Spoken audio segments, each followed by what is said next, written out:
Hello everyone, नमस्कार। एक बार फिर से आप सभी का बहुत बहुत स्वागत है लोधरी क्लासेस के बीए प्लेटफॉर्म पर। दोस्तों, बीए बीकॉम, बीबीए, बीसीए और बीएचएससी के सभी थर्ड ईयर वाले स्टूडेंट्स के लिए फाउंडेशन कोर्स के अंतर्गत इंग्लिश लैंग्वेज वाली सीरीज में दोस्तों, तो English language and communication skills वाली सीरीज में कंप्लीट इंग्लिश 400 से ज्यादा more than 400 MCQ question answer वाली इस सीरीज में एक और नए टॉपिक पर आज हम डिस्कस करने जा रहे हैं। जिस टॉपिक के दोस्तों इसमें एक्चुअल में एक पोइम है। पोइम का नाम है the world is too much with us. इस पोइम को लिखा गया है विलियम वर्ड्सवर्थ साहब के द्वारा और इस पोइम से रिलेटेड कुछ क्वेश्चन आंसरों को जो कि एमसीक्यू फॉर्मेट में होने वाले हैं उनको लेकर हम डिस्कस करेंगे। और सिर्फ एमसीक्यू क्वेश्चन आंसर ही क्यों, तो वो इसलिए क्योंकि आपके एग्जाम का जो फॉर्मेट है अर्थात कि एग्जाम में जिस तरह से क्वेश्चन आंसर आते हैं उसका जो पैटर्न है दोस्तों, वो पैटर्न एमसीक्यू पैटर्न ही रखा गया है सभी के फाउंडेशन कोर्स में। इसलिए हम सिर्फ यहाँ पर एमसीक्यू क्वेश्चन आंसर पर ही डिस्कस करेंगे। लेकिन उससे पहले इस पोएम की जो समरी होगी उस समरी को हम जरूर समझेंगे। हिंदी में कहें तो इस पोएम का एक सारांश समझेंगे, पोएम नहीं बट पोएम का जो सारांश है, जो समरी है, उसको समझने के बाद हम इसके जितने भी इंपॉर्टेंट क्वेश्चन आंसर हो सकते हैं उनके डिस्कशन करेंगे। आइए दोस्तों, शुरू करते हैं अपना सेशन। आगे बढ़े उससे पहले जो भी नए स्टूडेंट हैं उनको बताते चलूं दोस्तों, हमारे द्वारा सिर्फ फाउंडेशन कोर्स नहीं बल्कि फाउंडेशन के अलावा और भी बीए के जितनी भी सब्जेक्ट है, जितने भी विषय हैं, उन सभी विषयों पर विस्तार पूर्वक क्लासेस हमारे द्वारा ली जा चुकी है या कुछ विषयों पर क्लासेस चल भी रही है।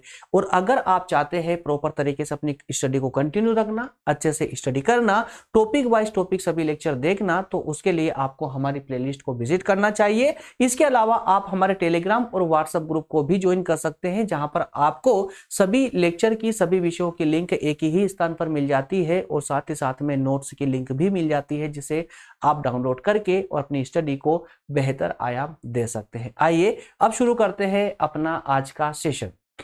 दोस्तों, सिलेबस की अगर हम बात करें तो पर डे लेक्चर में मैं आपको बताता चलूंगा कि आज हमारा सेशन कहां पर चल रहा है, ठीक है ना। तो सिलेबस के अकॉर्डिंग हम पूरे सेशन को कंटिन्यू कर रहे हैं, चैप्टर बाय चैप्टर आगे बढ़ रहे हैं। फर्स्ट यूनिट के फर्स्ट टॉपिक पर हमने कल की क्लास में डिस्कशन किया था, जिसमें हमने देखा था द एक्सप्रेस पोइम के बारे में, ठीक है। इससे रिलेटेड जितने question answer, MCQ question answer थे, उन पर हमने डिस्कशन भी किया था। आज की क्लास में, आज के सेशन में हम बात करेंगे नेक्स्ट पॉइंट, जो कि विलियम वर्ड्सवर्थ के साहब के द्वारा लिखित है। पोइम का नाम है the world is too much with us. इसका हिंदी में मतलब होता है कि जो दुनिया है वो हमसे कहीं ज्यादा है ना, जो दुनिया है वो हमसे कहीं ज्यादा। तो इस पोइम की समरी को समझने के साथ साथ में, ठीक है, इसके क्वेश्चन आंसरों पर भी डिस्कशन करेंगे। तो इस तरह से हम point two point, topic wise topic हम आगे बढ़ेंगे दोस्तों, इसी प्रकार से। और जिस टॉपिक में जितने क्वेश्चन आंसर हो सकते हैं उन पर हम डिस्कशन करेंगे। क्लियर है ना। चलिए, तो कंप्लीट होगा इसका पूरा 3 यूनिट इसकी कंप्लीट होगी। उसके बाद में कुछ कीवर्डों पर भी हम चर्चा करने वाले हैं। क्लियर है। तो आइए सबसे पहले हम समरी की बात कर लेते हैं दोस्तों। समरी को भी देखिए, इस पोइम एक्चुअल में कोई स्टूडेंट इसको पोइम ना समझ बैठे, ये पोइम नहीं है ना। इसमें कुछ 14 या 14 लाइन की कुछ पोइम है, 14 लाइन की पोइम है, वो अलग है। सिर्फ पोइम का जो सारांश होता है ना, जो समरी होती है, हम उसको उस पर बात करने वाले, ताकि हमारे क्वेश्चन आंसर थोड़े इजी हो जाए, क्वेश्चन लगाना इजी हो जाए। दरअसल दोस्तों, समरी की जब हम बात करते हैं, स्टार्ट करते हैं इसको, तो हम कह सकते हैं कि जो ये पोइम है the world is too much with us, इस पोइम के रचयिता जो है उनका नाम है विलियम वर्ड्सवर्थ, ठीक है ना। तो विलियम वर्ड्सवर्थ के द्वारा लिखित यह एक बहुत अच्छी क्या है, गाथा है।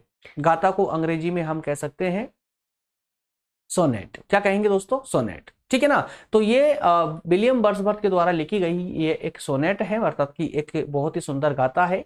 और कहा जा रहा है कि इस पोइम में जो कवि है, जो पोइट है, ये खुश नजर नहीं आते हैं। ये कहीं ना कहीं दुख की भावना इनके अंदर छुपी हुई होती है। और वो दुख होता इसलिए है, इनके अंदर दुख इसलिए होता है इस पोइम के अंदर, क्योंकि यहाँ पर इस दुनिया में जो व्यक्ति है, जो मानव है, वो भौतिक सुख की ओर खींचे चला जा रहा है। हर कोई सिर्फ सफल होने के पीछे भागा जा रहा है, सफलता के पीछे भागा चला जा रहा है। उनके पास में, आज किसी के भी पास में प्रकृति से प्रेम करने का समय नहीं है, प्रकृति की या पर्यावरण की देखभाल करने का समय नहीं है। क्यों? क्योंकि अगर कोई व्यक्ति प्रकृति की देखभाल करना चाहे या प्रकृति से प्रेम करना चाहे, तो उसे अपने इस जो बिजी समय है, जो व्यस्त जीवन है इसमें से कुछ समय निकालना पड़ेगा अपने आराम करने के लिए, जीवन में शांति लाना होगी, अपने जीवन में कल्पना प्रधान जीवन को व्यतीत करना होगा। और ये आज के मानव के या मनुष्य के लिए संभव सा प्रतीत नहीं होता है, संभव सा नहीं लगता है, ठीक है ना। तो इस कविता में ये जो पोइम है दोस्तों, ये जो पोइम है ये कहीं ना कहीं ये पोइम जो है दोस्तों, ये कवि को अर्थात कि जो पोइट है, जो विलियम वर्ड्सवर्थ है, जो पोइट है, ये कविता उस कवि के लिए ये दर्शाती है कि कवि कितना प्रकृति प्रेमी व्यक्ति है, ठीक है। और इसी पोइम के माध्यम से कवि कहना चाहते हैं कि जो ट्रू हैप्पीनेस है, मतलब कि जो सच्चा सुख है वो बाहरी वस्तुओं में नहीं है, बल्कि सच्चे सुख को हम अपनी आत्मा में खोज सकते हैं, ठीक है ना। तो यहां पर true happiness can be sought not in the external things but in the soul. बाहरी वस्तुओं में हम सच्चे सुख को, ट्रू हैप्पीनेस को नहीं खोज सकते, बल्कि सच्चा सुख तो हमारी आत्मा में छुपा हुआ होता है। क्लियर है। तो इस पोएम के अंतर्गत दोस्तों इन्होंने ग्रीस और रोम की प्रकृति और ग्रीस और रोम के देवताओं का भी इन्होंने इसमें वर्णन किया है। साथ ही साथ में कवि ने भविष्यवाणी करने वाले जो यूनानी देवता है प्रोटियस और ट्राइटन, इनका उल्लेख भी इस पोइम के माध्यम से किया है। दोस्तों यहाँ पर देवताओं के नए नाम आने वाले हैं, क्योंकि आप समझते हैं विलियम वर्ड्सवर्थ साहब जो है ये इंग्लैंड का एक शहर है, कोकरी नदी के संगम पर एक शहर बसा हुआ है, उस शहर के ये रहने वाले थे, ठीक है ना। तो इन्होंने रोम के अलावा रोम, ग्रीस और जो है यूनान, इन देवताओं की बात की है। तो संभवतः हो सकता है कि इन देवताओं के नाम आप पहली बार सुने, इसलिए कंफ्यूजन बनी रहे, तो मैं कंफ्यूजन आपकी पहले ही दूर करना चाहता हूं, ठीक है ना। तो प्रोटियस और ट्राइटन जो देवता है ये यूनानी देवता है, ठीक है। जो ट्राइटन देवता है दोस्तों, इन्हें समुद्र का देवता है, समुद्र के अग्रदूत कहा जाता है, समुद्र के देवता के नाम से जाना जाता है। समुद्र के देवता है, इनके शंख की ध्वनि जो है समुद्र के कोने कोने में तक फैल करके, और कहा जाता है कि समुद्र के जितने भी जीव जंतु होते हैं उन तक शंख के माध्यम से संदेश पहुंचाया जा सकता है, मतलब उनको अवेयर किया जा सकता है, ठीक है ना। तो इनका भी इन्होंने अपनी इस पोइम में वर्णन किया है, ठीक है ना। ग्रीक और रोम के जो देवता है इनके साथ ही साथ में टाइटन का इन्होंने वर्णन किया है। इस सब के अलावा जो है कवि एक तरह से सारी बातें कहने के बाद में कवि एक तरह से उन लोगों के लिए परेशान है, या कहें कि उन लोगों के लिए टिप्पणी कर रहे हैं जो अपने जीवन में बेचैन हैं, और कहते हैं कि इस बेचैनी को सिर्फ और सिर्फ प्रकृति ही दूर कर सकती है, सिर्फ और सिर्फ प्रकृति ही दूर कर सकती है। तो कुल मिलाकर के इस पूरी पोइम में कवि ने अपनी नजदीकी जो है ना प्रकृति के साथ में, नेचर के साथ में बनाए रखी है। क्लियर है। तो इसी पोएम से रिलेटेड अब कुछ क्वेश्चन आंसरों को हम दोस्तों यहां पर देखने वाले हैं। आइए शुरू करते हैं। पहला क्वेश्चन है आपके सामने कि वर्ड्सवर्थ मतलब कि जो लेखक है was known as a member of which group. कहा जा रहा है कि जो वर्ड्सवर्थ साहब है, वर्ड्सवर्थ नाम रख लीजिएगा, ये एक जो है राइटर का नाम है ना, राइटर का नाम है, पोइट है, कवि है ये। तो वर्ड्सवर्थ जो है किस ग्रुप के कवि है, किस ग्रुप के कवि है? इंडस्ट्रियल पोइट है ये, इंडस्ट्रियल पोइट है, औद्योगिक कवि है ये, या फिर लेकलैंड कवि है, लेकलैंड पोइट है, या फिर कम्युनिस्ट पार्टी के हैं, या फिर लिबर्टिन पार्टी के हैं। लिबर्टिन मतलब कि स्वतंत्र पार्टी के हैं। तो दोस्तों राइट ऑप्शन इसका होगा ऑप्शन डी, ये स्वतंत्र पार्टी के या कहें कि स्वतंत्र व्यक्तित्व वाले कवि रहे हैं ये, इसलिए ऑप्शन इसका डी करेक्ट हो जाएगा। नेक्स्ट क्वेश्चन देखते हैं, how many lines are there in the sonnet. जो जिस सोनेट को हमने देखा, मतलब कि जिस सोनेट का सारांश हमने देखा, सोनेट मतलब कि गाथा जो विलियम वर्ड्सवर्थ के द्वारा लिखी गई है, उस सोनेट कितनी लाइनों में लिखी गई है? सोनेट मतलब कि जो ये पोइम है ना, ठीक है ना, जो पोइम है the world is too much with us, तो ये जो पोइम है, ये पोइम को ही हम यहाँ सोनेट के नाम से प्रोनाउंसिएट कर रहे हैं, सोनेट, क्योंकि कहा भी गया है कि ये बहुत सुंदर गाता है। तो ये कितने लाइन की लिखी गई है? तो एग्जैक्टली अगर हम बात करें दोस्तों, तो ये 14 लाइन के लिखी गई है। कितनी? 14 लाइन में लिखी गई है, ठीक है ना। ऑप्शन सी इसका इसलिए करेक्ट हो जाएगा। नेक्स्ट क्वेश्चन लेते हैं, क्वेश्चन नंबर 3 है the poem state that's word is absorbed bye. कहा जा रहा है, क्वेश्चन कहता है कि ये जो दुनिया है, ये दुनिया इस पोइम के अकॉर्डिंग ये जो दुनिया है किस में समाती जा रही है, किस में समाहित होती जा रही है? मटेरियलिज्म में मतलब कि भौतिकवाद में, करप्शन में, करप्शन में, या फ्रेंडशिप में, या फेटर्निटी? तो दोस्तों मटेरियलिज्म। इस पोएम के अकॉर्डिंग अगर देखा जाए तो ये दुनिया भौतिकवाद में समाती जा रही है। हर व्यक्ति सुख के पीछे भाग रहा है, सफलता के पीछे भाग रहा है, ठीक है ना। तो ये किसमें? मटेरियलिज्म। मटेरियलिज्म दैट मीन्स कि भौतिकवाद, भौतिकवाद में समाहित होती जा रही है, इसलिए ऑप्शन इसका ए करेक्ट हो जाएगा। नेक्स्ट क्वेश्चन लेते हैं। अगला क्वेश्चन है द करेक्ट रिम स्कीम, ठीक है, छंद योजना। रिम स्कीम दैट मीन्स कि छंद योजना, हिंदी में अगर बात करें तो छंद योजना।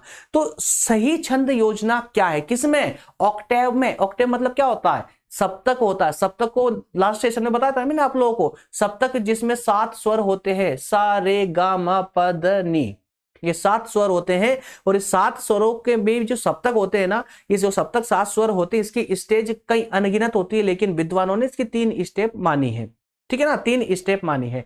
क्लियर है? तो इस सप्तक में पूछा गया है कि ये जो छंद योजना है सप्तक में, इसमें इस सोनेट का कौन सा स्थान है या क्या है ये, ठीक है, इसका सही क्रम क्या है? तो सही क्रम दोस्तों थोड़ा सा आप लोगों के लिए नया जरूर रहेगा, लेकिन कृपया करके याद कर लेना, कृपया करके याद करो कि ये ग्रामेटिकली पार्ट है इसका, है ना। तो ऐसा याद रहे आप लोगों को कि जिस सोनेट को या जिस पोएम को हम पढ़ रहे हैं, इस पोएम का सप्तक में क्या क्रम है। तो क्या क्रम है दोस्तों? ए बी, बी ए, फिर ए बी और फिर बी ए। कौन सा क्रम सही है? ये वाला क्रम सही है, ये वाला क्रम, ये 2 पार्ट में ये क्रम आएगा, ठीक है ना। रिपीटेशन होगा, किसके बाद रिपीटेशन होगा? ए, उसके बाद बी, और फिर से बी, और फिर ए, और इसी का रिपीटेशन आखिर तक होता चला जाएगा। क्लियर है? लेकिन आपको एग्जाम में इस प्रकार दिया जाएगा, A B A B A B A B, same repetition नहीं हो रहा है, बल्कि 2 पेयर के बाद में रिपीटेशन होगा, ए बी बी ए, फिर रिपीटेशन होगा ए बी बी ए, इसी प्रकार से रिपीटेशन होता चला जाएगा। ऑप्शन इसका ए करेक्ट हो जाएगा। समझ आ रहा है ना? चलिए अगला प्रश्न है the word is too much with us is, पूछा जा रहा है कि जो ये कहानी है, जो पोइम है, जो कविता है, क्या है ये? एन एलेजी है, कोई शोक गीत है, या फिर ओड, एन ऑड मतलब कि कोई स्रोत है, या फिर ये सोनेट है। तो सोनेट हम पढ़ चुके हैं, ये तो एक गौरव गाथा है ना, एक सुंदर गाथा है। क्लियर है ना? चलिए अगला प्रश्न लेते हैं। अगला प्रश्न है where was Wordsworth born. Wordsworth मतलब कि जो ये विलियम वर्ड्सवर्थ साहब हैं, जो लेखक हैं, इनका जन्म कहां पर हुआ था? तो जन्म के बारे में थोड़ा सा मैंने अभी आपको बताया था ना, एक कोकर नदी बताया था ना आपको कि इंग्लैंड में कोकर नदी है और एक नदी और कोई सी है, तो दोनों नदियों का जो संगम होता है ना, उस संगम पर, कोकर नदी के संगम पर जो है एक शहर बसा हुआ है, एक शहर बसा हुआ है, इसीलिए उस शहर का नाम क्या रखा गया है? कोकरमाउथ। क्या रखा गया है? कोकरमाउथ, ठीक है ना। तो इसी कोकरमाउथ में, जबकि इस कोकरमाउथ में दोस्तों 2010 की जनगणना के अनुसार अगर बात करें तो 8,400 समथिंग कुछ पॉपुलेशन हुआ करती थी। बहुत कम पॉपुलेशन है इस लैंड पर, है ना, इस शहर में। और उसके बाद में 2011 की जनगणना की बात करें तो मात्र 300 या 400 लोग मात्र, जनसंख्या मात्र बढ़ी थी, इससे ज्यादा नहीं बढ़ी। तो लगभग 8,500 के समथिंग मान के चलिए, इसके आसपास मान के चलिएगा, 8,500 से 9,000 के आसपास जो है जनसंख्या 2011 की जनगणना के अनुसार थी इसमें। तो छोटा सा शहर है, वहां पर इनका जन्म हुआ था। कहां का? इंग्लैंड, ठीक है ना। इंग्लैंड के कुकरमाउथ शहर में इनका जन्म हुआ था। इसको याद कैसे रखेंगे? तो कुकर नदी के संगम पर यह शहर बसा हुआ है, इसीलिए इस शहर का नाम रखा गया है Cockermouth. Is it clear? Option A सही हो जाएगा, ठीक है ना। अगला प्रश्न है कि according to the poet the sea wears her bosom to, कहा यह जा रहा है, इसको हिंदी में समझिए खाली। इस पोइम के अनुसार या पोइट के अनुसार, सी मतलब कि समुद्र, समुद्र जो है ना अपना सीना किसको दिखा रहा है? अपना सीना, इस पोइम के अकॉर्डिंग सीना किसको, समुद्र अपना सीना किसे दिखाता है? सूरज को दिखाता है, चांद को दिखाता है, बादलों को दिखाता है, या तारों को दिखाता है? तो इस पोइम के अकॉर्डिंग जो समुद्र है, समुद्र अपना सीना किसको दिखा रहा है? चांद को दिखा रहा है, ठीक है। ऑप्शन बी करेक्ट हो जाएगा। नेक्स्ट क्वेश्चन है, अगला क्वेश्चन है what is the howling at all hours, all hours. तो कहा जा रहा है कि हर वक्त, हर समय, हॉलिंग मतलब होता है गरजना, है ना, हर समय गरजना। किसके लिए कहा गया है? तो ये हवाओं के लिए। समुद्र की चर्चा की गई ना, समुद्र में हर समय कौन गरजता रहता है? तो हवाएं गरजती रहती है, तब right option is D. Is it clear? Next question है, बहुत शॉर्ट सेशन है दोस्तों, ज्यादा लेंदी नहीं होगा, डोंट वरी, बहुत शॉर्ट सेशन है।